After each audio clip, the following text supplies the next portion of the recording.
94 मध्ये मतदारांना पैसे वाटपाचा प्रकार उघडकीस आला। झैशान सिद्दीकी यांचे उमेदवार रश्मी मालुसरे यांचे कार्यकर्ते नागरिकांना पैसे देताना पाहायला मिळाले। या प्रकरणी तक्रारदार जावेद शेख यांच्या तक्रारीनंतर वांद्रे पूर्व येथील निर्मल नगर पोलीस चौकीमध्ये संबंधितांवर कारवाई करण्यात आली आहे। मुंबईमध्ये आणखी एक असाच प्रकार घडलाय। भाजपकडून पैसे वाटप होत असल्याचा ठाकरे गटाने आरोप केला।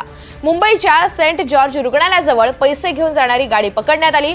नार्वेकर पैसे वाटप करत असल्याचा आरोप करण्यात आला। या गाडीमध्ये 3 बॅग भरून पैसे आणि मतदार याद्या असल्याचा ठाकरेंच्या सेनेचा आरोप आहे।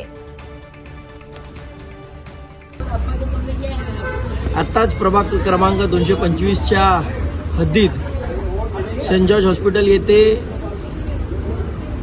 एका वॅगनार गाडी आणि गाडीचा जो कोणी चालक होता त्याच्याकडे पैसे आणि या मतदारसंघातल्या मतदार याद्या सापडलेल्या आहेत। तो काही लोकांना इथे पैसे वाटप करण्याचं काम करत होता आणि जेव्हा त्याला विचारण्यात आलं की तू कुठून आला किंवा तू कोण आहेस काय आहेस, तेव्हा तो म्हणतोय की मी उरणचा आहे, हे माझ्या व्यवसायाचे पैसे आहेत।